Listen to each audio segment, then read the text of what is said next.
Pronto. Estamos gravando. Vou colocar aqui a tela para apresentar o slide.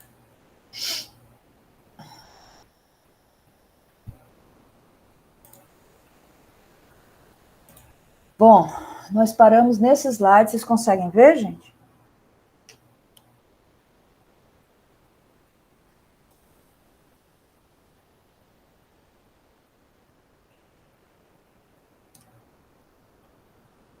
Dá para ver, gente?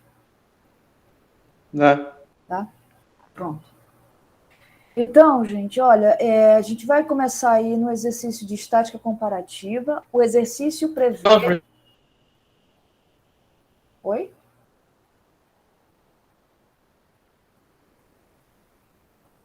O som tá bom? Tá picando? Você tá ok, né?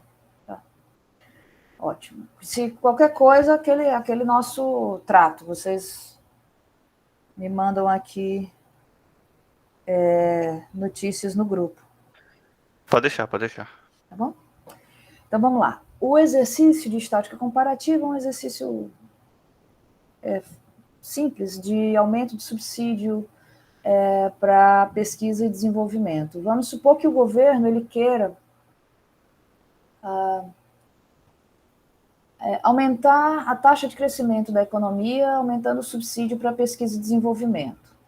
Então, ele faz aí um esforço tremendo para atrair pesquisadores sêniores, professores visitantes de outros países, enfim, ele patrocina, ele cria bolsas, ele dá o gás na parte de pesquisa, tudo que não é feito hoje em dia. Vamos supor que ele faça isso no intuito de ver a taxa de crescimento da economia aumentar. Será que adianta dar o subsídio para pesquisa e desenvolvimento? O que acontece? Quando ele dá o subsídio para pesquisa e desenvolvimento, você... Um instante que tem alguém querendo entrar na minha aula.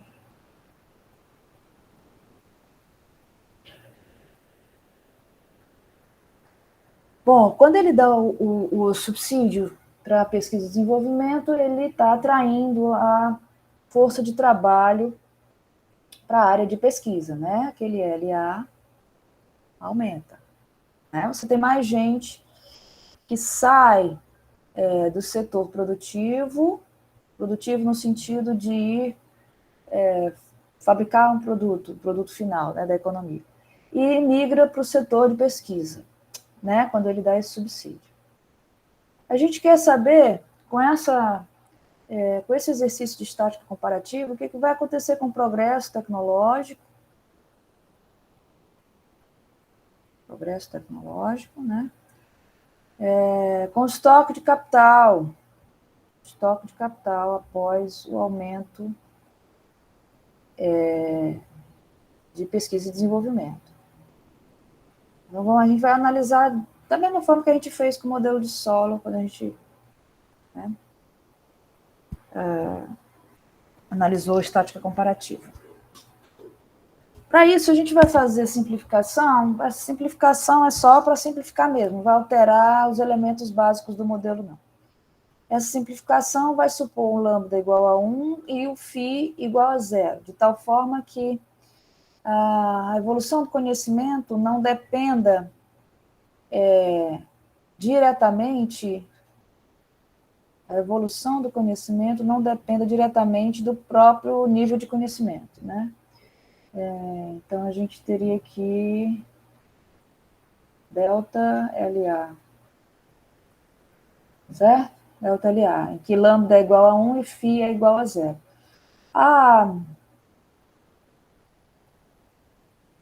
A equação original, ela é assim, igual a φ LA elevado a lambda, né? Se a gente coloca divide por A em ambos os lados, a gente obtém esse 5,5, que a gente já tinha visto, né? Mas aí, substituindo lambda igual a 1 e φ igual a zero, a gente vai ter aqui A ponto sobre A, que é precisamente a nossa taxa de crescimento, né? Dependendo da quantidade de pessoas na economia e do A. Vocês podem notar que da equação 5.5 para 5.9, a gente tem um elemento aqui estranho, mas eu acho que eu já expliquei sobre esse elemento, né? Esse SR, R de Research, é a parcela da população que se dedica à pesquisa e desenvolvimento. Tá? Então, esse SR é simplesmente LA dividido por L. Então, é o quanto do número de pesquisadores representa em relação à população total. Tá? Esse SR, por exemplo, pode ser, ele for igual, SR for igual a 0,1, significa que 10% da minha população trabalha com pesquisa, certo? Então, ele é uma fração da população dedicada à pesquisa. Então, para vir de 5.5 para 5.9, é só você multiplicar. Bom, isso aqui ficaria A ponto sobre A, delta LA, dividido por A, né? Usando essas duas informações aqui, e aí eu vou multiplicar e dividir aqui no numerador por L. Se eu multiplicar e dividir por L, não estou alterando em nada, isso é um L. Se eu multiplicar e dividir por L, não estou alterando nada. Então, AL dividido por L é SR vezes L. Então, isso aqui é a proporção de pessoas dedicadas à pesquisa. Isso é um R. E eu estou cada vez pior com essa falta de prática, né? Passei o final do ano sem dar aula e dá nisso. Então, a gente tem um aumento nesse SR. Então, a gente quer saber, o exercício aqui, na verdade, é de aumento de subsídio para pesquisa e desenvolvimento, que acaba refletindo no aumento dessa proporção aqui, SR, né? Então, a gente quer saber o que acontece quando o SR aumenta. A gente tem pesquisadores adicionais. Esses pesquisadores adicionais vão, obviamente, aumentar a quantidade de novas ideias. Tá? Aumentar a quantidade de novas ideias e a taxa de crescimento vai crescer, né? Nesse ponto aqui.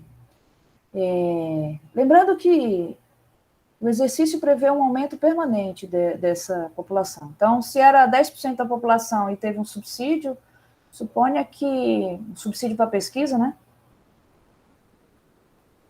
Sei lá, dobrou o número de pesquisadores, então agora 20% da população fica dedicada à pesquisa. Quando isso acontece, você tem um deslocamento, né? Você tem um aumento do SR, no SR novo, e a economia vem para esse ponto, você viria para esse ponto X aqui.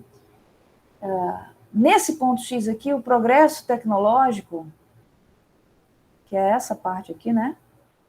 O Gzinho. Oh, meu pai, não consigo fazer uma reta, mas tudo bem. Esse aqui é o A ponto sobre A, que está maior do que o crescimento populacional. Quer dizer, o neta não saiu do canto. Essa linha aqui não saiu do canto, né? E a gente sabe que G é igual a neta, o G de longo prazo. Por quê? Resgatando aqui a...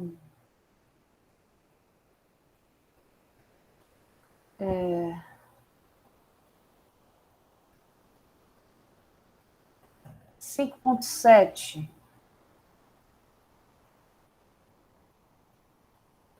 Aqui. É 1 menos φ, né? lambda neta, só que lambda é 1 e φ é 0. Então, isso aqui vai implicar que, no longo prazo, a taxa de crescimento desse modelo aqui é neta. Certo? Então, a situação em que a gente tem um aumento da proporção de pessoas dedicadas à pesquisa, um aumento de SR maior, a gente vem para esse ponto X aqui, em que a gente tem mais progresso tecnológico do que o do longo prazo, que está estabelecido em neta. Né? Quando você aumenta o progresso tecnológico, porque você aumenta diretamente SR, isso aqui é igual a G no longo prazo. No longo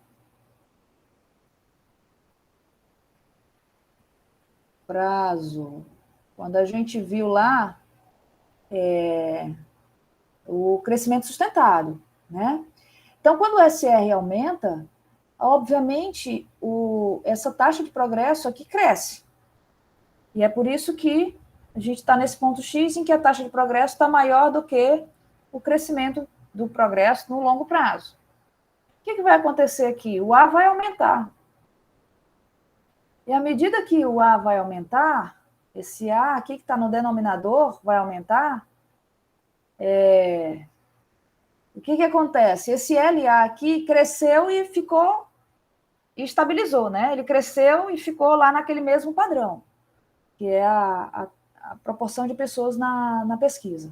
Tá? Então, esse aqui cresceu e ficou constante a partir desse crescimento, mas a taxa de crescimento do A começou a aumentar. Né? Aqui, ó, o A ponto sobre A. É grande. Isso significa que o A está crescendo.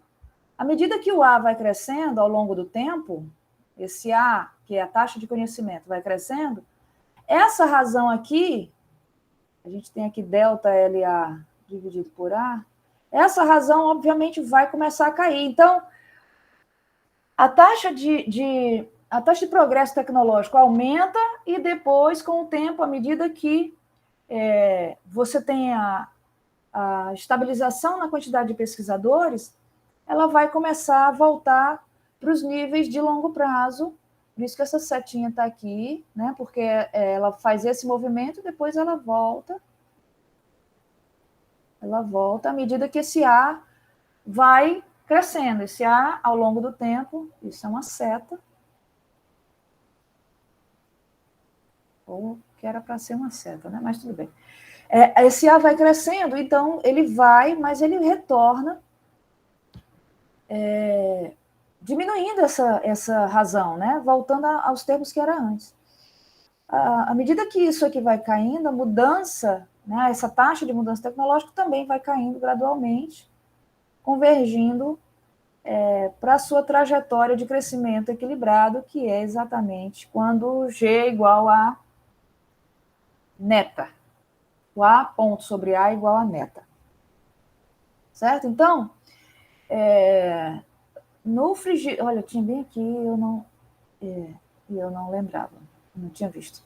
No frigir dos ovos, o aumento do subsídio para a pesquisa, na tentativa de fazer com que no futuro, no longo prazo, a gente tenha mais crescimento econômico, mais progresso tecnológico, na verdade, no longo prazo, a gente retorna para as taxas de equilíbrio, né?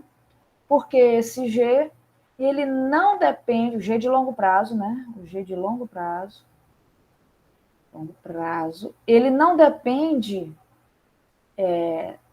do número de pesquisadores, ele não depende da proporção de pesquisadores na economia, né? Ele depende basicamente de 3 parâmetros, que a gente já discutiu, né? O parâmetro de duplicidade e o parâmetro da externalidade do conhecimento e do parâmetro da taxa de crescimento da população como um todo, principalmente da população pesquisadora.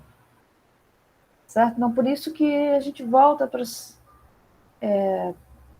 as mesmas taxas de equilíbrio que a gente tinha antes, num movimento aqui de dinâmica ao longo do tempo, né? No movimento é exatamente esse, ó. Existe um aumento por conta do subsídio, né? E aumento da quantidade de pesquisadores, mas depois essa taxa de progresso ela volta aos níveis que a gente tinha antes, aos que tinha antes, né? Isso aqui está mal desenhado, isso aqui vai fazer um negócio assim e voltar ao que tinha antes, tá? Mas isso eu estou falando de taxa de crescimento, né? Quando a gente vai olhar o nível de conhecimento, né, que é o A ele tem um aumento. Isso aqui, teoricamente, está paralelo essa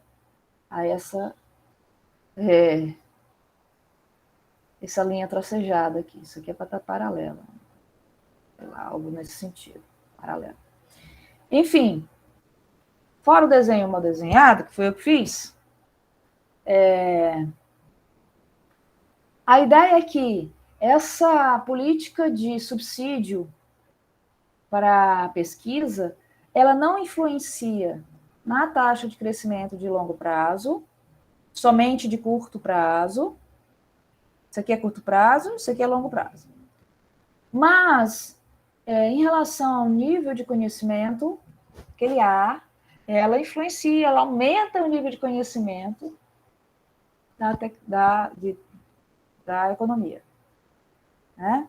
Então, o aumento permanente da proporção de pessoas dedicadas à pesquisa aumenta temporariamente a taxa de progresso, mas não existe esse aumento no longo prazo. E o nível de tecnologia vai ficar num patamar superior ao que a gente tinha antes, de forma permanente, né? Isso aqui não volta. Como esse aumento para pesquisa e desenvolvimento foi permanente, esse aumento também do nível de tecnologia também vai ser permanente.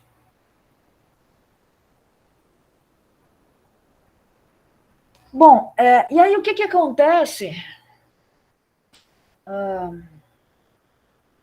Eu quero saber o que acontece com... Deixa eu ver aqui no futuro. Tá. O que acontece com o PIB per capita, né?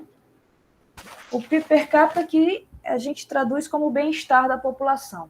Quando o governo investe em pesquisa e desenvolvimento, o que acontece com o bem-estar da população?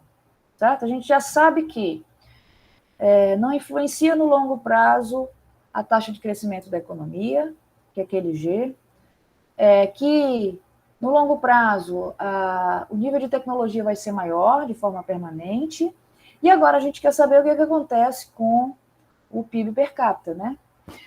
Para saber o que acontece no PIB per capita, eu vou dar aqui, vai cair do céu essa equação de estado estacionário do PIB per capita efetivo, né? Que é aquele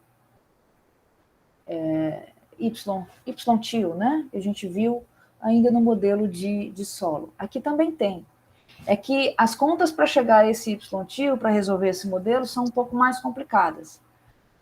Então, nós vamos pegar aqui essa equação 5.10, que é dada de forma semelhante. Se vocês observarem, isso aqui é igual ao do modelo de solo, e a diferença é basicamente essa daqui, que leva em consideração a população dedicada, a proporção da população dedicada à produção do produto final, né? Porque se SR é a proporção de pessoas dedicada à pesquisa, 1 menos SR é a proporção de pessoas dedicada ao produto final.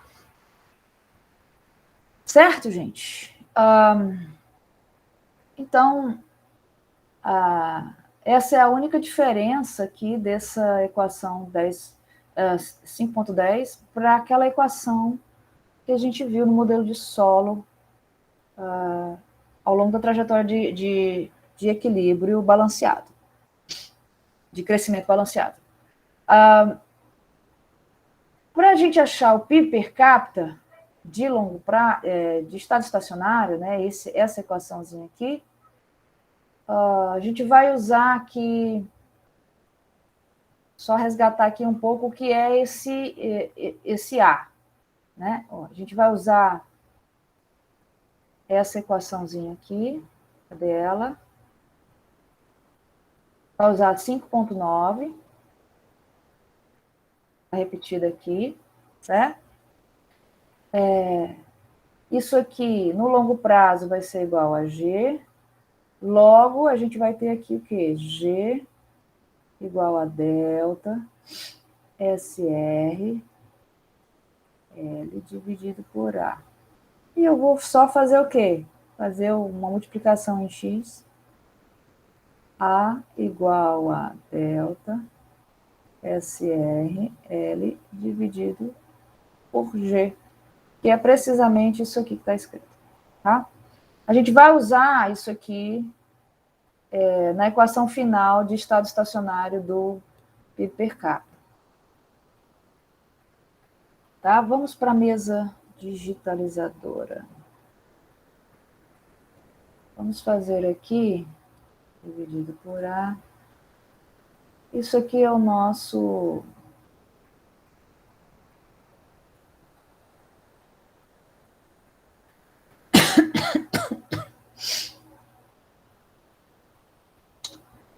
D mais neta mais G. Isso aqui não muda, isso aqui é igual ao solo. 1 menos SR. Tá? Então, eu vou colocar esse A para cá. A gente vai ter o PIB per capita de estado estacionário. Vai ser igual a S D mais neta mais G. 1 menos SR.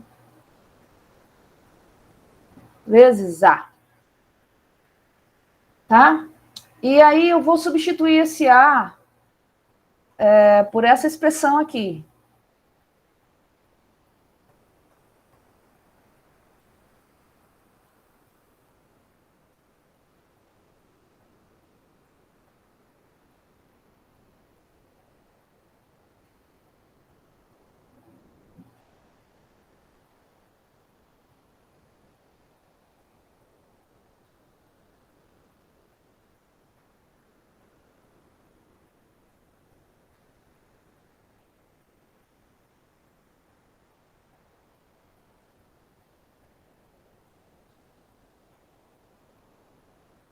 Certo? Não. L. Que tem SR aqui. Tá. Bom, gente, então, se vocês observarem, essa aqui é a expressão completa, é a 5.11, né? Do bem-estar no longo prazo. Analisar ainda essa estática comparativa, a gente já viu o impacto em crescimento econômico, já viu o impacto no nível de tecnologia, agora a gente vai ver impacto no bem-estar da população. O que aconteceu? SR aumentou. SR aumentou. Bom, mas agora a gente tem um problema, né? Por que a gente tem um problema com essa equação? Para analisar essa equação. SR aumentou. Como é que a gente analisa o impacto desse aumento sobre o bem-estar? Quem me fala qual é o problema para essa análise?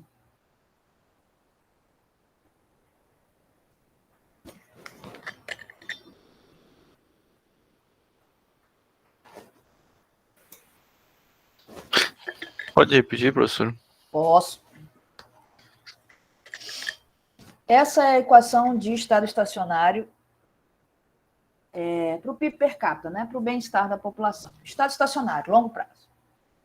A gente está fazendo um exercício de estática comparativa e eu quero saber qual é o impacto do aumento deste parâmetro aqui, que é a proporção de pessoas dedicadas à pesquisa, sobre o bem-estar da população. Certo? A gente está vivendo aí uma época em que a ciência e a pesquisa são muito desvalorizadas. Muito desvalorizadas.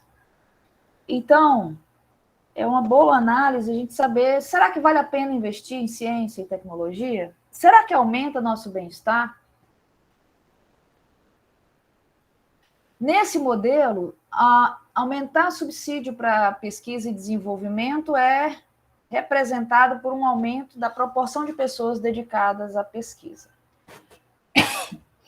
E a pergunta é, quando a gente vai analisar nesse modelo, qual é o impacto do aumento de SR sobre PIB per capita, ou bem-estar, a gente encontra aqui uma dificuldade. Qual seria essa dificuldade para fazer essa análise?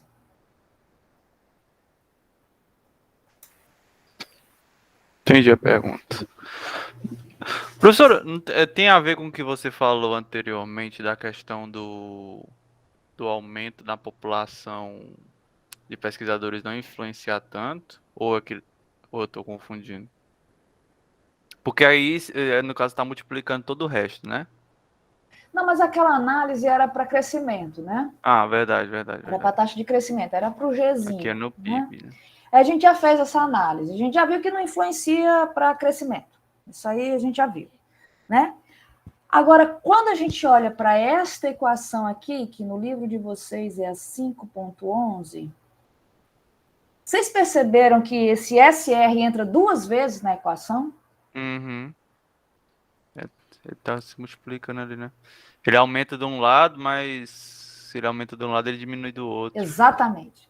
Olha só, ele tem um impacto positivo nessa parte aqui da equação, certo? Porque ele está no numerador, ele tem um impacto positivo, certo? Nessa parte da equação, ele tem um impacto negativo. Quem me explica por que SR teria algum impacto negativo sobre PIB per capita? Qual é o sentido disso aí? No caso ali do 1 menos SR, seria o todo da população menos a população de pesquisadores, é? Ou eu tô viajando? O 1 representa L sobre L. Ok. Né? É os 100%, exatamente. Se eu Vamos dizer parar que de aqui seja responder, professor, é 100%. porque... Só um detalhe. Se eu parar de responder, é porque caiu energia. Ah, tá. Vixe, tá assim. Tá chovendo aí? É, tá chovendo bastante. Ah, então é isso. Mas pode Tá? seguir, pode Então, prosseguir. Eu tô aqui.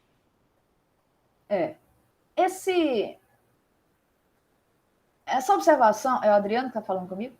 Isso. Essa observação que você fez, Adriana, é importante, porque, veja, se eu estou aumentando essa proporção de pesquisadores e a quantidade de pessoas é limitada a L, significa que essas pessoas estão vindo de outro setor para incorporar no setor de pesquisa, não é isso? Foi mais ou menos nessa lógica que eu pensei. Imaginei que você tinha pensado isso, porque você perguntou se esse 1 era toda a população. Exatamente isso. Então, esse impacto negativo aí, que é contabilizado nessa equação, que é levado em conta, é porque as pessoas estão saindo do setor produtivo e estão entrando no setor de pesquisa. Veja, neste modelo, não há nenhum problema da pessoa sair de um setor e entrar no outro. Os setores são de livre acesso. Isso significa que qualquer um está apto a fazer pesquisa ou ir para o setor de produtos finais. A gente sabe que isso é uma simplificação muito grosseira, porque o setor de pesquisa é um setor altamente especializado, né? Então, mas é uma consequência, essa parte negativa aqui é uma consequência direta dessa hipótese de que esses setores do mercado de trabalho são setores intercambiáveis, né? Então, quando a gente não leva em consideração essas fricções no mercado de trabalho, a gente cai em problemas desse tipo, certo?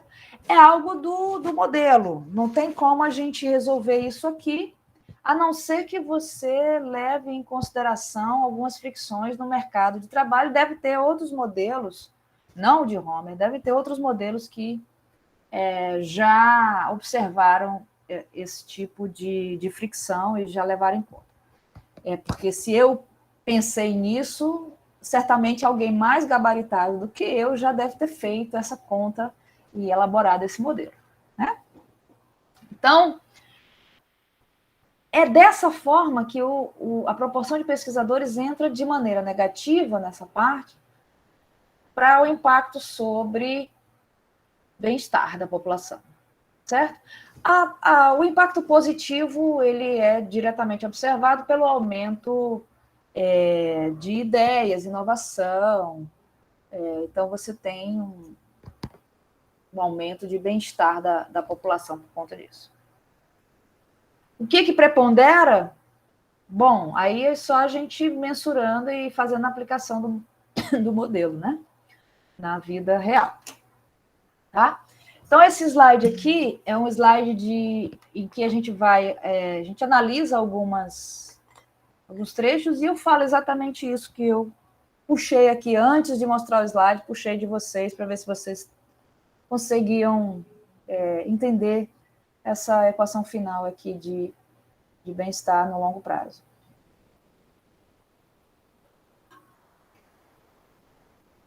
Então, esse modelo aí apresenta um nível de escala em nível, um efeito de escala em nível da economia mundial. O que ele chama de efeito de escala? Este L aqui, né, que eu não analisei, que está bem aqui, ó. Tá? Eu não analisei, mas é o tamanho da população em escala mundial. Esse modelo nos diz que uma economia maior, com mais pessoas, será uma economia mais rica. Quando eu comecei,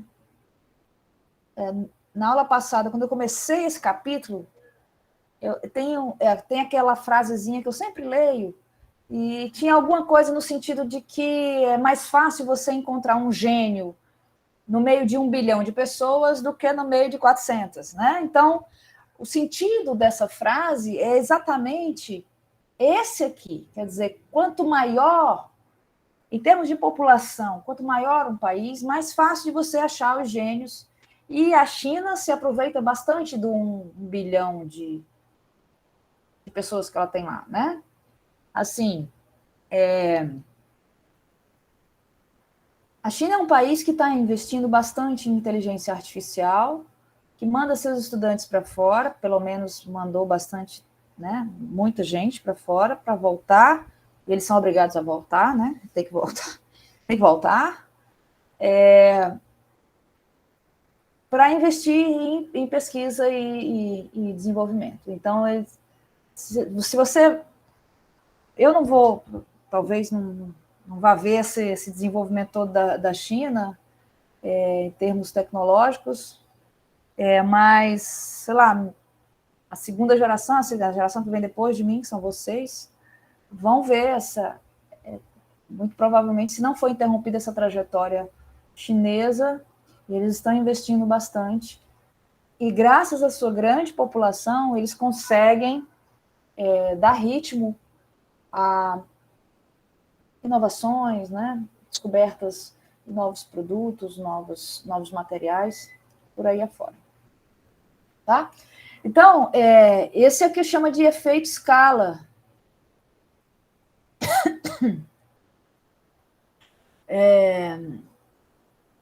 Uma economia mundial maior oferece um mercado maior para uma ideia.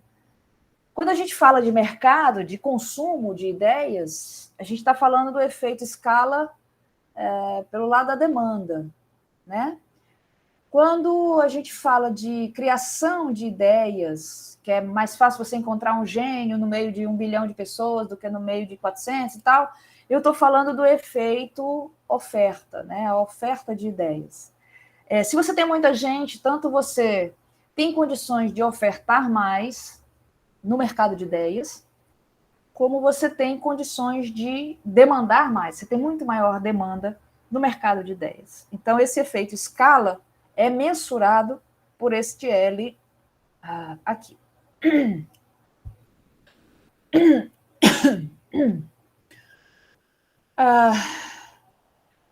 Aqui está explicando também os dois termos que envolvem a mão de obra dedicada à pesquisa. Aqui eu já falei com vocês, né? Quando ele entra com sinal negativo, é porque o número menor de trabalhadores na produção, por conta daquela hipótese de mercado de trabalho ter os dois setores intercambiáveis, né? E dessa vez que entra aqui com sinal positivo, é pelo fato de mais pesquisadores implica mais ideias, que aumenta a produtividade da economia. Então, você tem um aumento de bem-estar por conta disso. Empiricamente, a gente sabe que esse efeito aqui, ele não é severo, né? Você tem menos pessoas na ponta de linha de produtos e tal, menos pessoas capacitadas a entrar no setor de pesquisas e criar, inovar, do que pressupõe o modelo. Então, empiricamente, um aumento no número de pesquisadores gera um aumento de bem-estar por parte da economia. E aí a gente entra na segunda parte do capítulo. Desculpa, gente. Quem entrou depois, eu estou gripada. Estou tentando fazer meu melhor. Nem você escapou da HN3N, da H3N2, quer dizer. Eu não sei o que é. Sábado eu vou ver se é Covid. Vou ver se é Covid. Eu consegui tá difícil o teste. Eu consegui um teste para sábado, 10 horas da noite. Nossa. Eu não consegui. Mais cedo que isso, só tinha para 5 da manhã. Se eu não consigo acordar para estar testando 5 da manhã, alguma coisa enfiando no meu nariz, 5 da manhã, não dá certo, não. Melhor 10 da noite. Aí marquei para sábado, 10 da noite, meu exame.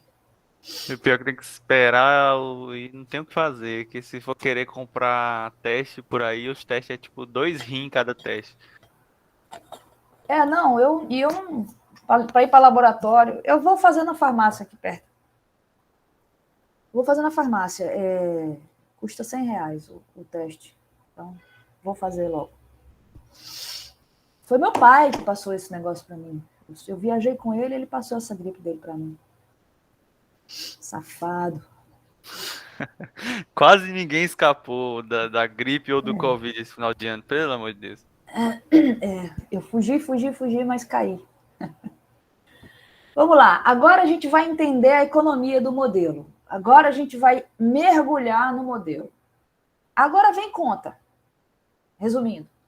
Certo? Agora que vem conta. Bom, o que é que Paul Homer fez? Ele construiu no seu laboratório ali uma mini economia. Ele criou um mundo que é um modelo, né? Ele criou um modelo que é uma mini economia com agentes maximizadores de lucro. Né? E ele fez isso tornando o progresso tecnológico endógeno. Então, como é que é isso? A gente vai ter nessa economia 3 setores, que são o setor de bens finais, o setor de bens intermediários e o setor de pesquisa. A gente já deu uma boa guaribada aí no setor de pesquisa, né? Mas a gente não entrou na economia do modelo em si. Por que tem um setor de bens intermediários? É nesse setor que vai aparecer o retorno crescente de escala. É nesse setor que vai ter uma externalidade ou uma falha de mercado que vai permitir retornos crescentes. Nós vamos ver isso nos detalhes, tá? É no setor de bens intermediários. Então, ele criou um setor para abrigar esse problema que era encontrado sempre e que foi desviado por Solow, quando Solow admitiu apenas que a tecnologia era exógena, né? Então, Homer não fugiu desse problema, ele admitiu uma tecnologia, né, um progresso tecnológico endógeno, mas ele teve que sofisticar o modelo para poder abrigar essa hipótese nova. Tá? Então, basicamente, gente, o setor de pesquisas gera novas ideias. Essas novas ideias se transformam em novos bens de capital. Então, nesse modelo, nessa mini economia de Homer, novas ideias significam novos bens de capital. Mesmo que a gente saiba que isso não é necessariamente verdade, mas aqui vamos admitir, né, por hipótese, que essas novas ideias geradas no setor de pesquisa viram bens de capital. O setor de pesquisa pega e vende o direito exclusivo, esse direito exclusivo de produzir um bem de capital para uma determinada empresa do setor intermediário. Então, o que acontece é o seguinte, eu sou pesquisadora e aí eu tenho uma nova ideia, boto essa ideia, faço um projeto de uma nova máquina, né, de um novo bem de capital. Bem de capital.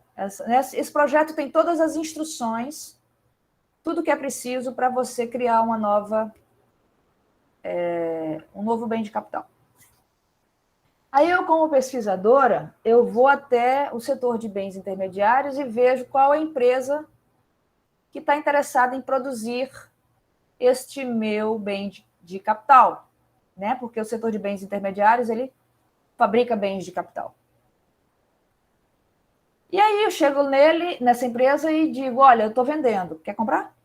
E aí essa empresa compra os direitos exclusivos. Então, ela compra o papel, ela compra o projeto da pesquisa, né? Desse setor de pesquisa. Com esse projeto, ela pode seguir aquelas orientações e gerar novos bens de capital, tá? Então, o setor de pesquisa vende os direitos de produção para o setor de bens intermediários, que é monopolista. Uma vez que eu compro eu sou do setor de bens intermediários. Quando eu compro esses direitos, eu me torno a única empresa apta a produzir aquele bem com direitos de monopólio sobre fabricação e venda daquele bem. Então, essas empresas do setor de bens intermediários são empresas monopolistas. Daí que eu falei da falha de mercado, né? Porque o monopólio é uma falha de mercado. Mas é necessária, né? Uma falha de mercado necessária nesse caso. Porque se eu vou comprar os direitos exclusivos de fabricar um bem de capital e qualquer um puder fabricar, não vai valer a pena para mim, né? Eu vou pagar caro por esse direito exclusivo. Se todo mundo puder, de que adianta, né? Então, eu compro o direito e tenho o direito de monopólio sobre a fabricação daquele bem. Eu pego e transformo aquele projeto em um bem de capital e vendo esse bem de capital para quem? para o setor de bens finais. O setor de bens finais vai utilizar esses bens de capital para produzir o produto da economia. Entenderam como é que os três setores conversam ou tem algum problema aí que vocês não estão entendendo direito? Não, tranquilo. Beleza, maravilha. O que a gente vai fazer é começar de trás para frente. Vamos começar do bens finais e chegar depois até a pesquisa. Então, vamos estudar um pouquinho o setor de bens finais. Como é que ele é? Esse setor ele é composto por um grande número de empresas. Essas empresas são competitivas. Opa, então é um setor competitivo. É um setor competitivo. Ele usa praticamente dois tipos de insumos. O insumo capital e o insumo trabalho. Eu já tinha adiantado para vocês. Que tem gente trabalhando no setor de bens finais, né? Quando a gente falou da mão de obra lá nessa primeira parte do capítulo. Então, esses insumos se combinam para gerar um bem, que é o produto da economia, que é um bem homogêneo. Afinal de contas, a gente não está interessado em comércio internacional, exportação e importação de produto, né? Então, não temos interesse nisso. O que a gente quer entender é como é que a economia funciona com a tecnologia endógena. Então, esse setor vai produzir o produto Y, nosso produto da economia, o PIB. O bom e velho PIB. Como é que é a função de produção desse setor? Ela é um pouco diferente do que a gente já viu, né? Ela tem essa cara aqui. Se a gente for gerar bens de capital discretos, né? 1, 2, 3, 4 bens de capital. Se for uma função discreta. Então, a gente vai ter o somatório. Esse X aqui é o bem de capital. Então, esse setor, ele usa a mão de obra, LY, e usa um somatório de bens de capital. Usa um bocado de bens de capital. Tá? O índice J vai de 1 até A. Observe aqui que vai até A. Por que vai até A? A é a tecnologia, é o nível tecnológico, é a fronteira tecnológica. Então, dificilmente a gente vai ter algum bem de capital que esteja além da fronteira tecnológica. Então, as empresas do setor de bens finais não podem usar uma tecnologia que não existe ainda. Basicamente é isso. É por isso que esse A está aqui, ó, na borda superior desse somatório.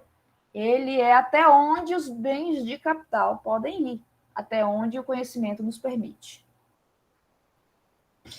Certo? Então, esse A vai medir aí a quantidade de bens de capital que estão disponíveis para serem usadas,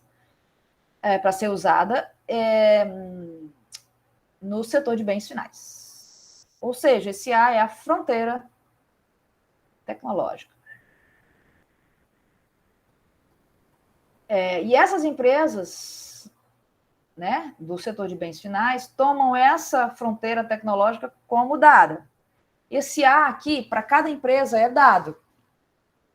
A empresa em si, ela não acredita que consegue modificar, fazer andar esse A, essa fronteira, aumentar esse A. Então, é exógeno para as empresas do setor de bens finais.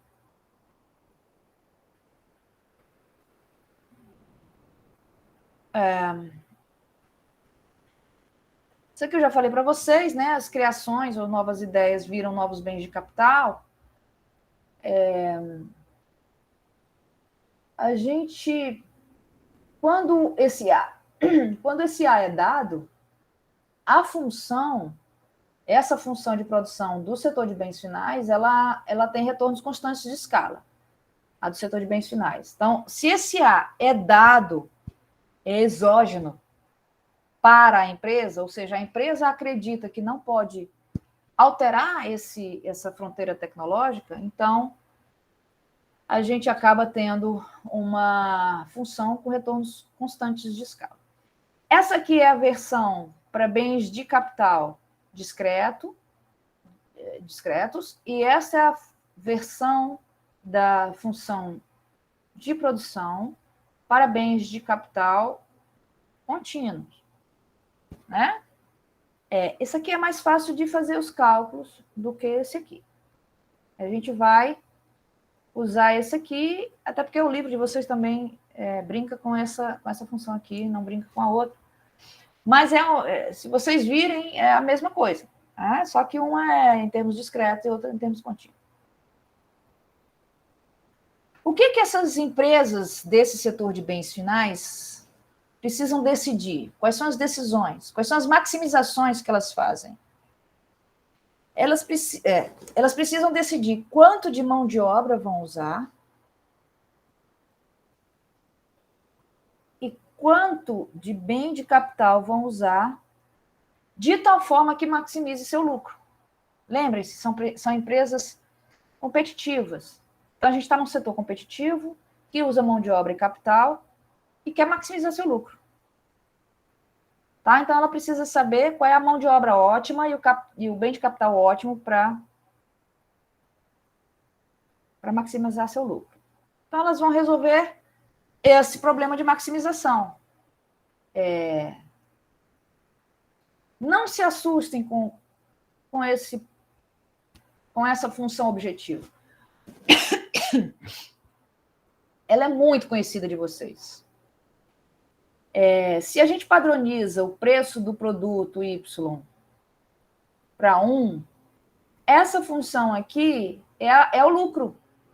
Tá? Então, a gente tem aqui o produto, que é esse aqui, né? Ó, o produto, vezes o preço, que é 1. Então, aqui a gente tem a receita total, menos o custo. E o que seria o custo? O custo da mão de obra, por isso, W, que é o salário, vezes a quantidade de pessoas que trabalham no setor de bens finais, e aqui é o custo do bem de capital. Esse P aqui está indexado a J, é o preço de cada bem de capital desse.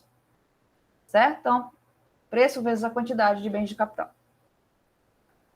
Tá? Aqui, o modelo traz como um arrendamento do bem de capital. É como se o setor de bens intermediários alugasse as suas máquinas para o setor de bens finais. Então, o setor de bens finais pagaria um aluguel, que é esse preço aqui do aluguel das máquinas, né, dos bens de capital. Mas o setor de bens finais poderia comprar essas máquinas do setor intermediário? Poderia. Não ia ter grandes problemas no modelo, não. Mas o modelo segue assim e eu vou continuar assim. Tá? Então, esse PJ é o preço do bem de capital que o setor final, de bens finais, paga para o setor intermediário. Certo? Então, aí a gente vai para as condições de primeira ordem. Quando você pega esse lucro e maximiza em relação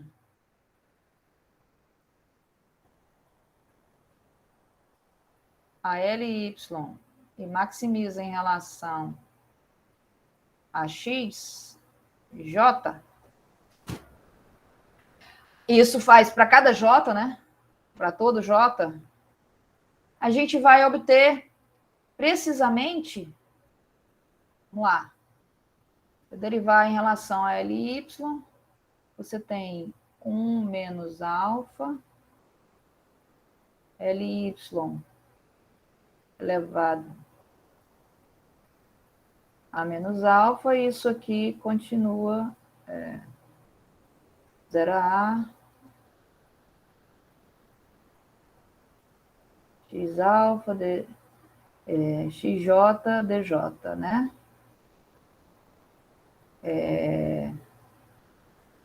Menos W, isso é igual a 0. Portanto, W é igual, passo W para cá, Aí aqui, se eu multiplicar e dividir por LY, a gente vai ter um troço assim. É só um truque matemático. E aí o resto, né? LY elevado a menos alfa. E essa integral aqui, em dj, não vou repetir. E aí a gente vai ter 1 menos alfa, LY menos alfa, e a integral em dj, dividido por LY. E isso aqui é precisamente o nosso y, que é o que está aqui. Tá? É só um truque matemático. Eu multipliquei e dividi por LY para fazer aparecer o nosso PIB aqui no numerador. E aqui, a 5,13 é a derivada em relação ao preço de J, né? O preço de J. Aliás, desculpem, a derivada em relação a XJ, que vai sobrar o preço. Então, a gente vai atrás desse preço do bem de capital em relação a XJ, para todo J, a gente tem LY, 1 menos alfa. Aqui tem alfa, né? Baixa o alfa daqui. XJ, 1 menos alfa. Alfa menos 1. É alfa menos 1. Menos PJ. Isso é igual a zero. Então, PJ é igual a alfa.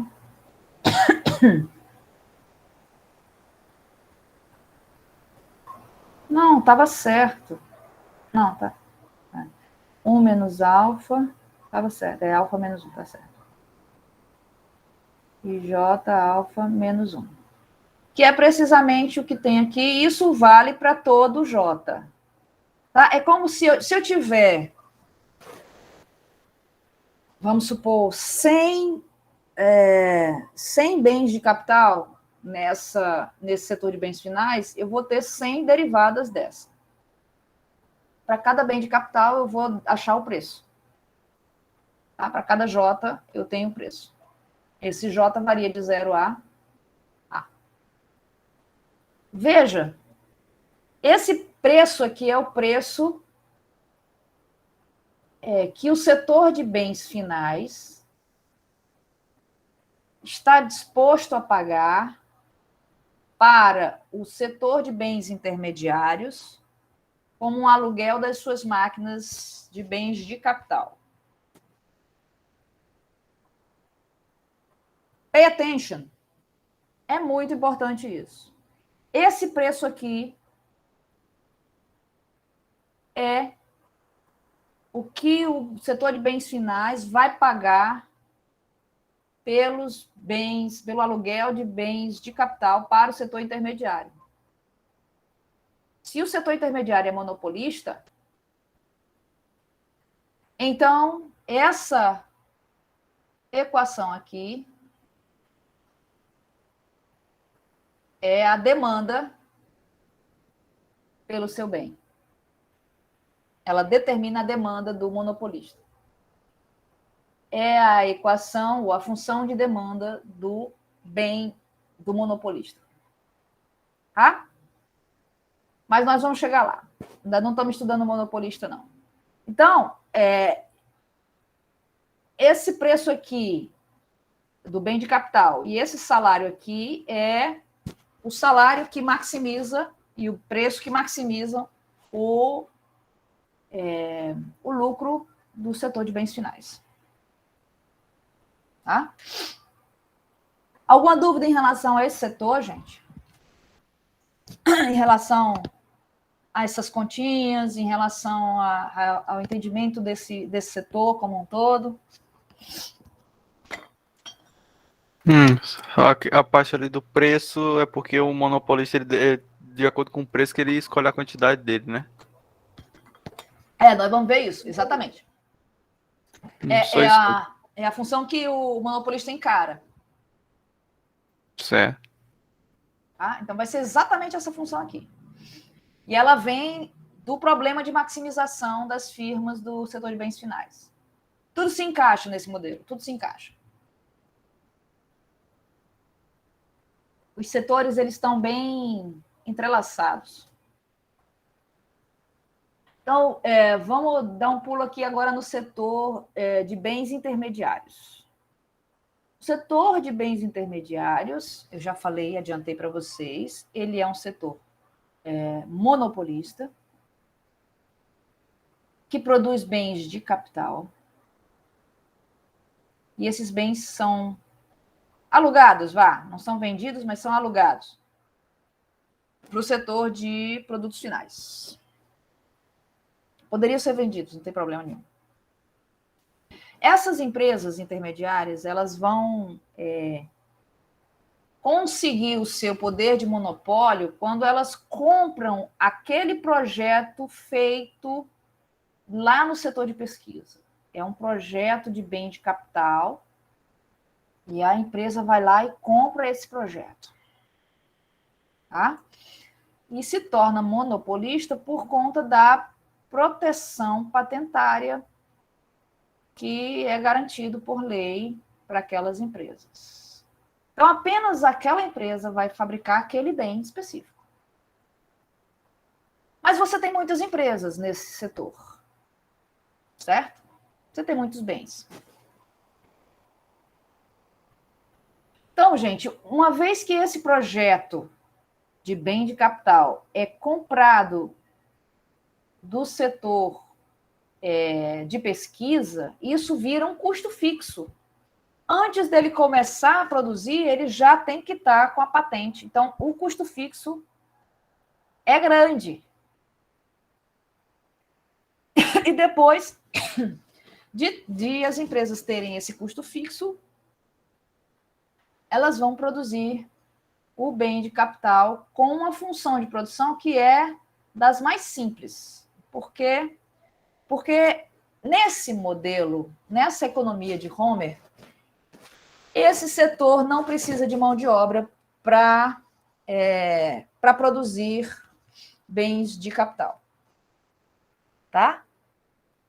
Como é a função de produção desse setor? Pega-se uma unidade de capital bruto, vai lá no estoque de capital, pega uma unidade do estoque de capital e com esse projeto, com esses modelos, modelo não é uma boa palavra, com esse projeto de bem de capital, aquele capital bruto se transforma em uma unidade de bem de capital. É como se a empresa de bens intermediários seguisse aquelas instruções e acabou. É automático. É assim que faz? Então, ele pega aquele bem de capital bruto e transforma num bem de capital intermediário. É de 1 para 1. Certo? Como a gente está lidando com monopolistas, a gente vai ter que resolver o problema de maximização do lucro do monopolista. E eu espero que vocês tenham aprendido monopólio com a professora Georgiana, que nós vamos usar aqui. Tá? Então, vamos lá. Vamos maximizar o lucro dessa empresa? Preço vezes quantidade menos o custo. Não tem mão de obra, é só o valor do capital bruto. Tá? O valor do capital bruto. Pois bem.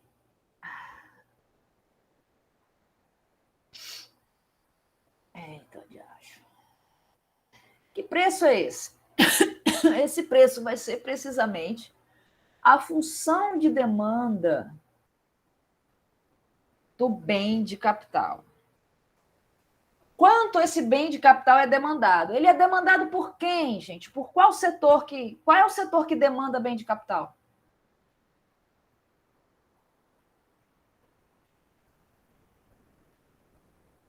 Final? Isso. Exatamente. É o setor que demanda bem de capital. Então, esse PJ, como uma função de X, é aquela equação 5.13 que a gente viu, que eu chamei a atenção de vocês. É esse aqui. É esse PJ aqui, que é uma função de X. Olha aqui o X. Ele é uma função de X. Maravilha, nós já temos esse PJ. Então, vamos lá, vamos para as condições de primeira ordem dessa equação. Tá? A gente tem aqui a gente vai derivar em relação a X. A gente tem a regra da cadeia aqui e a gente tem a multiplicação aqui. Então, a gente vai aplicar a regra da cadeia e a regra do produto, tá? Bom. Nem precisa a regra da cadeia, porque a gente não... Por enquanto, a gente não tem a forma funcional dessa função. Então, vamos deixar de forma mais genérica, vamos aplicar a regra do produto. A regra do produto vai nos dizer o seguinte. É a derivada da primeira, que é representada por esse P', tá? Derivada da primeira.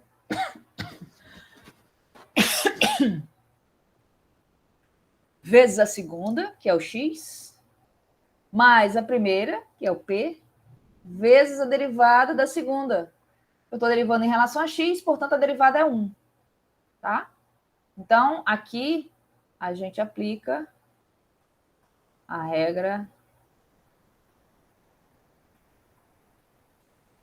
do produto. Cálculo. Aquele troço que vocês não sabiam para que servia quando vocês entraram aqui nesse curso. Menos R, né? Estou derivando em relação a X, menos R. Isso igual a zero. Então, essa é a condição de primeira ordem. Condição de primeira ordem. A gente precisa saber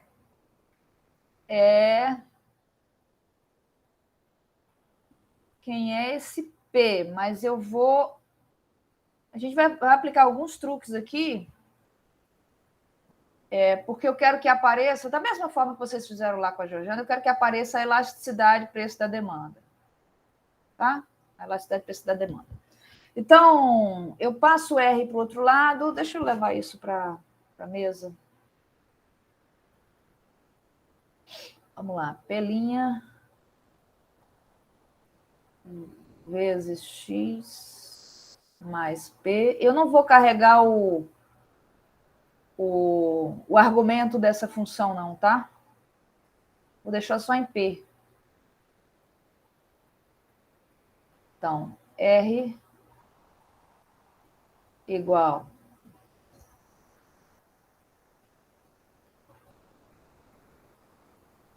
P' vezes X mais P. Se eu divido por P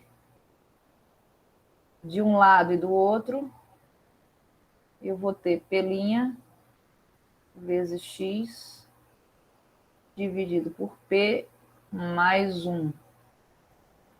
Ok? Eu vou inverter a ordem deste lado. Se eu inverter a ordem deste lado, eu vou inverter deste também. Então, eu tenho P sobre R igual a 1 sobre esse catatal todo aqui. 1 mais P' vezes X dividido por P.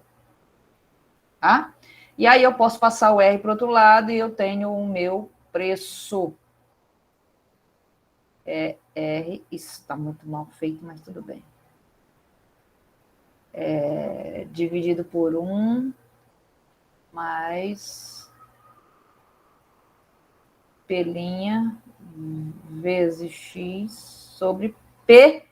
E isso aqui é precisamente a nossa elasticidade preço da demanda, né? Essa aqui é a elasticidade preço da demanda. Muito bem, achamos. Como a gente sabe qual é essa função P de X, nós sabemos quem é P de X, porque a gente achou lá no setor de bens finais, a gente tem condição de achar essa elasticidade. Então, vamos achar essa elasticidade. Opa. Eu quero achar essa elasticidade. A elasticidade de preço da demanda é P' vezes X sobre P, quando o meu P de X é dado por alfa, LY, 1 menos alfa, X, alfa menos 1. Quase não cabe. Certo? Então, eu vou derivar esse P em relação a X para achar o P'. Então, eu tenho alfa.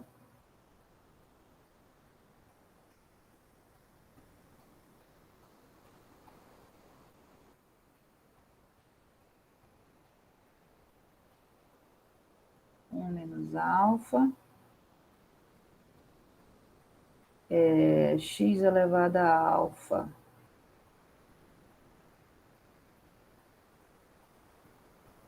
Esse é o meu P'.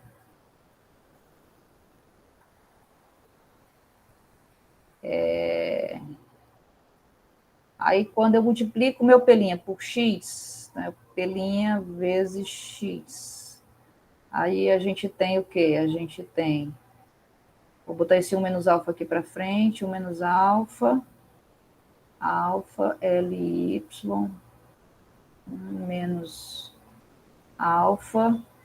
Aqui eu estou multiplicando por X, então... alfa mais 1. Será que isso está certo, gente? Vamos lá.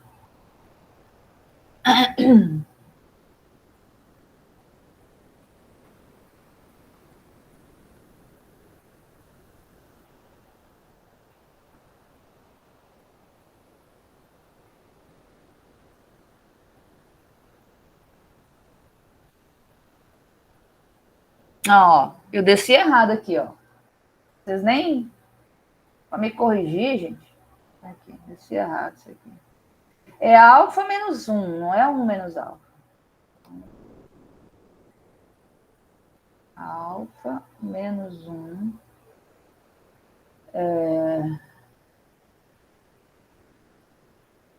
E aí fica alfa. Tá tudo errado aqui, gente. Peraí. Deixa eu apagar essa droga aqui. Vou fazer essa derivada direito. Ele ficaria alfa mais menos 2, né? Menos 2, né? Tá tudo errado aqui.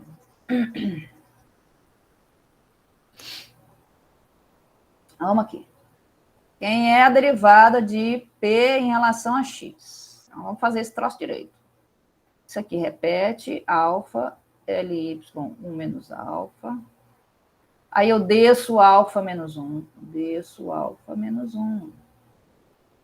E aí fica X elevado a alfa menos 2. Maravilha. Agora eu vou multiplicar por X. Por quê? Porque aqui em cima é P' vezes X. Então eu vou multiplicar por X. Vamos lá, P' vezes X. Vai ser esse trem aqui. Todinho de novo. Alfa menos 1. Existe maneira mais fácil de fazer isso, que está lá nos slides, tá? X alfa menos 1, porque eu estou multiplicando por X. Logo, isso aqui, aí eu vou dividir por P. Eu vou dividir por P. Mas quem é P? Quem é P?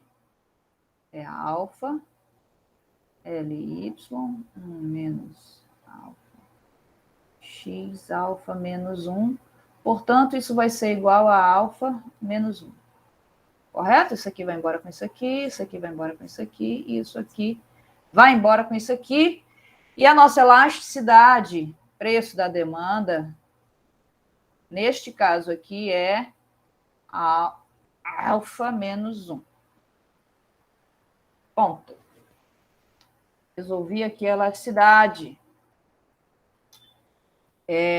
Então, aqui está a maneira mais fácil de achar a elasticidade, é só você aplicar o ln e derivar o ln em relação ao ln do x. Você acha a elasticidade. Ou log, tanto faz. Tá? Achando quem é essa elasticidade, eu posso devolver o valor aqui para dentro para a gente achar P. Quem é P?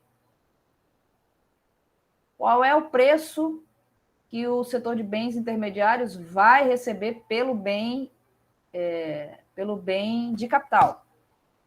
R dividido por 1 mais... Aí a elasticidade, que a gente viu que é alfa menos 1. Ou seja, é R dividido por alfa, que está aqui. Ó. Este é o preço do bem de capital.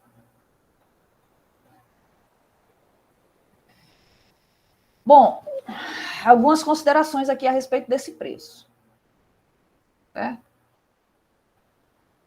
A empresa monopolista vai cobrar um preço que está acima do custo marginal de R. Se a gente tivesse preço igual a custo marginal, o preço do bem de capital igual ao custo marginal do bem de capital, a gente teria necessariamente que achar preço igual a R, né?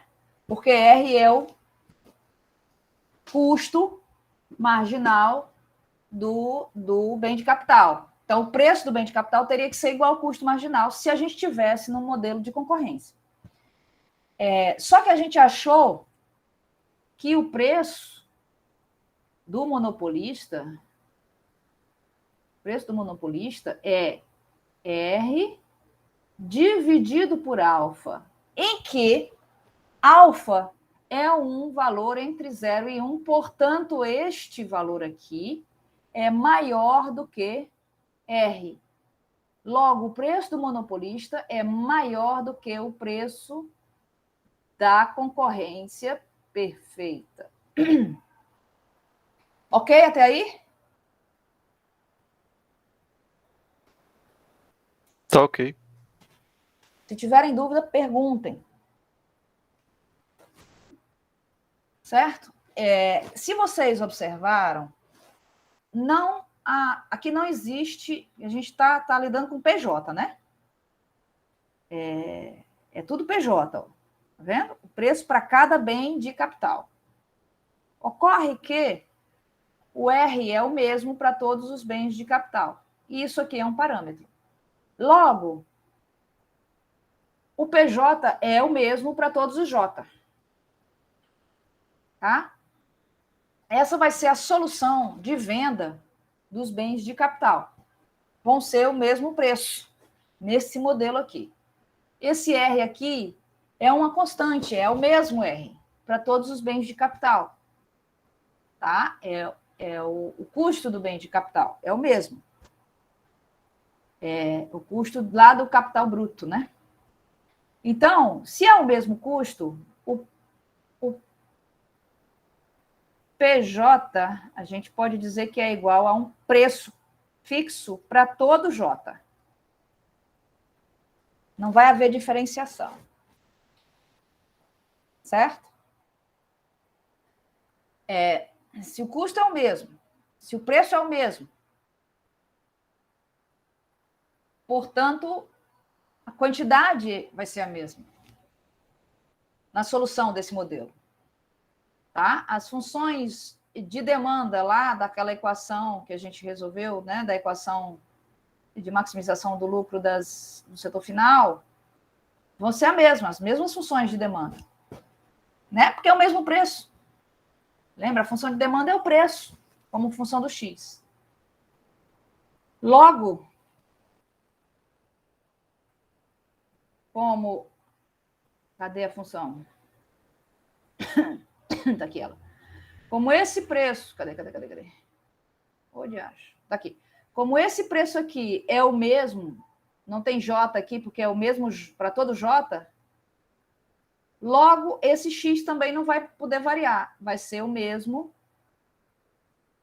Xj é igual a um x qualquer, fixo para todo j. Certo? Se o preço é o mesmo para todo j, o x também vai ser o mesmo para todo j, porque a gente tem essa função aqui, que nos diz que um é função do outro. Tá? Então, na solução desse modelo, a quantidade utilizada do setor de bens intermediários é exatamente a mesma. Tá? E, obviamente, a quantidade vendida também vai ser a mesma. Bom, cada empresa que fabrica aí o bem de capital vai ter também o mesmo lucro. Se o preço é o mesmo, se a quantidade é a mesma, o lucro vai ser o mesmo.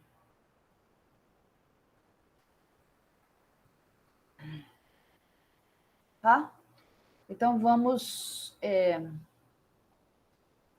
achar aqui essa dupla igualdade. Eu quero uma relação.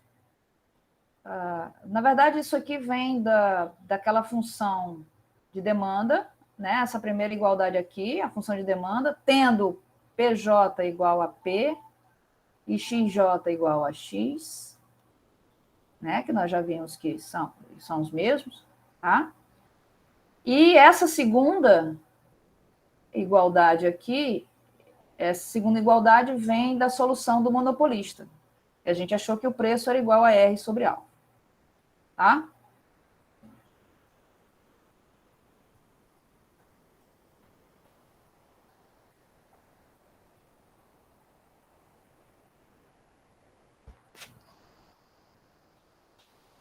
Uhum. Eu pulei essa parte aqui. Então, vamos lá. Eu quero achar o Y sobre A. Como é que eu acho o Y sobre A? Eu vou botar esse Y sobre A bem aqui, ó. Uma função do preço. Vamos aos cálculos. Essa é a parte mais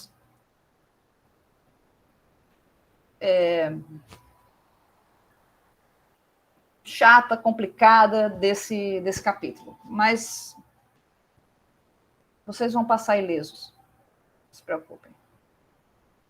Vamos para lá. Vamos pegar aqui a função de produção e resolvê-la, né?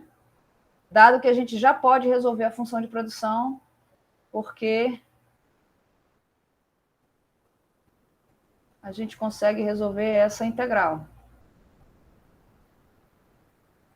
Sim, meus caros, vamos resolver essa integral. Alfa dj. Isso era o que a gente tinha, né? Mas a gente sabe que xj é um x, não tem mais um indexador. Logo, o nosso y é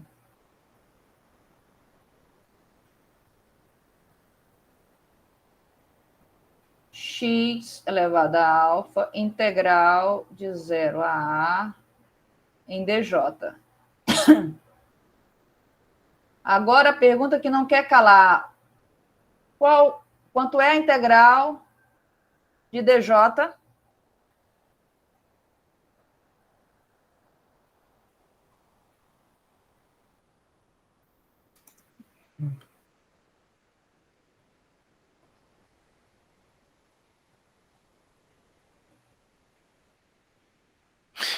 Nem lembro mais, deixa eu pensar. Eita! Tá enferrujado a integral, professor. Tá enferrujado. Tô percebendo que chegou no meio do curso, tá enferrujado o troço. A derivada da Índia. É porque a integral a gente usa bem pouco, né? Pra falar a real. Assim, em comparação com a derivada, né? Usa pouco. Era para usar na estatística. Lá usa bastante, mas... É assim, uma em estatística, né? Aí quando chega em econometria, você já não lembra muito. Tipo, não lembra muito assim. Não vê muito lá, né? Não, vê não. Isso que eu digo, assim, nesse sentido. A integral é uma antifunção da D, né? Que é a diferencial, que é a derivada. A integral de uma derivada é o próprio J. Próprio J. Portanto, a integral de dj é J.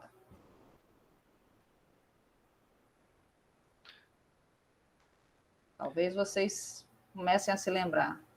Não, lembrar. Só não tinha garantia que eu ia falar certo. Pronto. Pois J é uma integral definida de 0 a A. E aí a gente substitui esse J, pega o limite superior da integral, diminui do limite inferior da integral. Ok? Nossa. Uhum. Tô lembrando. A menos zero, o que significa que a gente tem aqui y sobre A, já passei o A para cá, vai ser igual a 1 menos alfa, x elevado a alfa. Pronto, nem doeu, tá vendo? Aqui, nem doeu. Tá tudo aqui, tá, gente? Se vocês quiserem relembrar aí os cálculos, tá tudo aí. Tá? Então, se a gente pega essa primeira igualdade aqui e multiplica por x de um lado e do outro, a gente vai ter o quê? Px do lado esquerdo, e quando a gente multiplica por x, esse x fica elevado só a alfa, né? Do lado direito. E isso aqui, ó, essa partezinha aqui, é o que a gente achou aqui, ó. Achou. Aqui. Bingo. Y dividido por A. Tá? Então, só fiz substituir aqui y dividido por A. Então, eu achei que Px é igual a alfa vezes y dividido por A. Certo? Na verdade, o que eu quero aqui é achar a minha função lucro, o meu lucro, como uma função do y sobre A. Tá?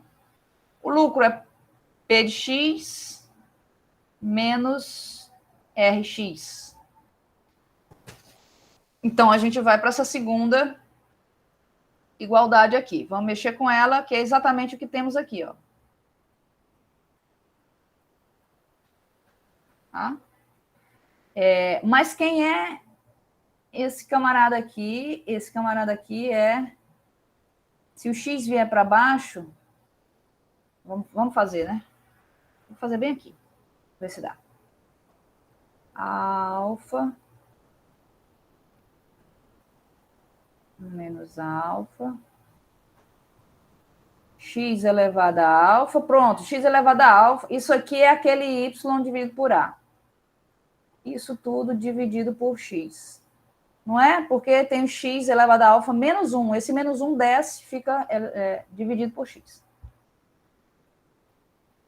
Isso aqui igual a R sobre alfa.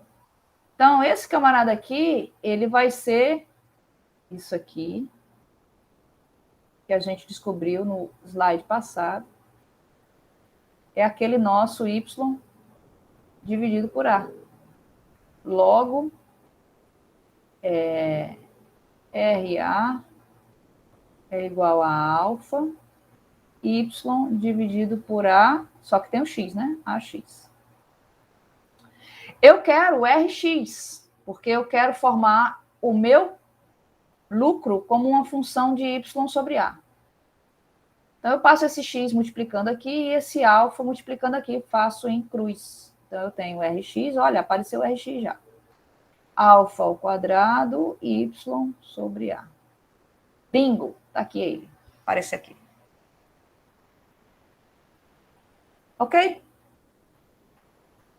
Logo, o lucro da firma pode ser escrito em função do y sobre A. Eu só vou substituir agora, ó, é só Px, é aquele alfa vezes y sobre A, menos Rx, que é o alfa, menos alfa ao quadrado, y sobre A. Isso aqui é o mesmo que alfa, 1 menos alfa, y sobre A. 15.14. Eu respondo isso aqui porque a lista 2 de exercício de vocês pede para vocês acharem o lucro como uma função de y sobre A, se não me engano. Então, eu já estou mais ou menos respondendo a lista de exercícios de vocês. Tá?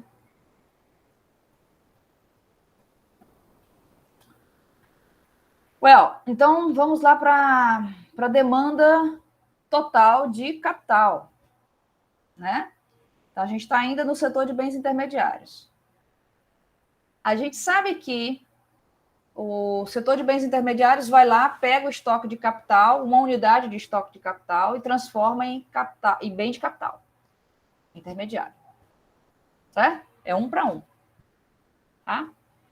Então, tudo que é produzido, ele vem do estoque de capital. Tudo que é produzido, em termos de bens de capital, vem do estoque de capital. Então, eles têm que se igualar. Como xj é igual ao x, a gente vai resolver essa integral da mesma forma que a gente resolveu antes. X, integral de 0 a A, dj igual a K. Mais integral de dj é... J. J aplicado de 0 a A, isso vai ser igual a K. Logo, a gente vai ter aqui x A igual a K. Ou seja, x igual a K dividido por A. Tá? Agora que a gente sabe mais ou menos o que o equilíbrio, né, ou a solução desse setor de bens intermediários, a gente pode reescrever, ou voltar lá no setor de bens finais e reescrever a função de produção da economia.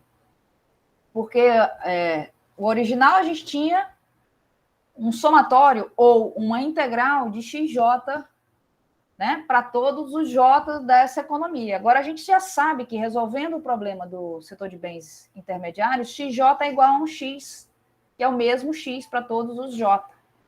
Então, a gente já pode substituir lá na função de produção, ela era assim. Eu vou resolver aqui para... Não era assim, não. Ela era assim. L, Y... integral de 0 a A de xj elevado a alfa, né? Alfa, dj. Como xj é um x qualquer, isso aqui vira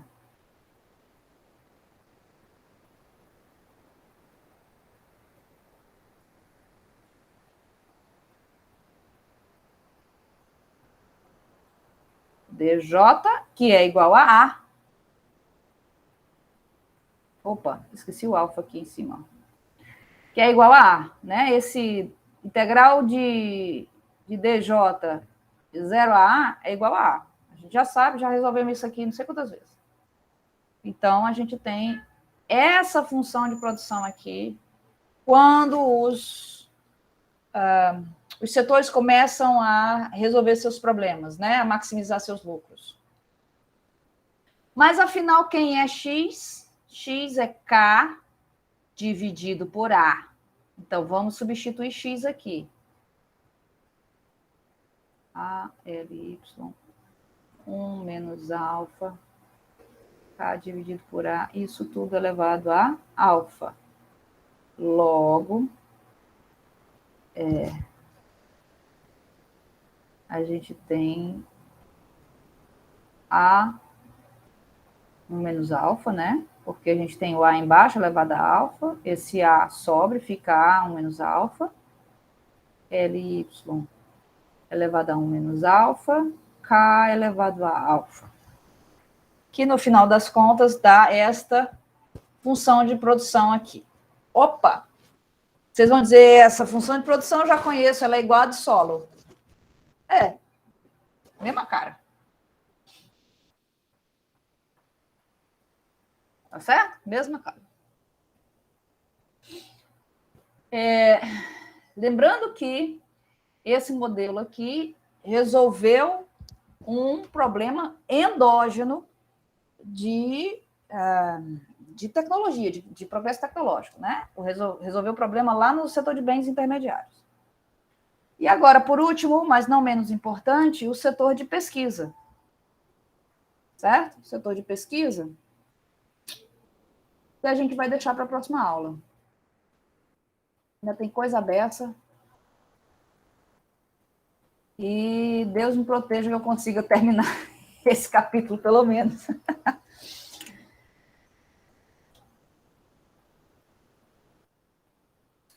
Professor, aí você vai terminar o conteúdo. É na próxima aula, é? Desse capítulo? Não, o conteúdo no geral, porque depois da entrega do trabalho é. Ah, você vai dar aula e vai ter Isso, eu vou o continuar dando seminário, aula né? e eu vou separar um momento para que vocês possam apresentar. Ah, outra coisa. Talvez você tenha falado, mas eu não tô lembrado qual é que era a enumeração das equipes. Tipo, qual é a equipe A, a equipe um, 2 e tal, para saber qual é o dia que é a apresentação. Para a apresentação, É. na verdade, eu ia fazer um sorteio, né, de ordem de apresentação, Ah, entendi. tá? Certo, Eu vou parar aqui a gravação, porque já terminamos a aula, senão fica muito grande a... certo.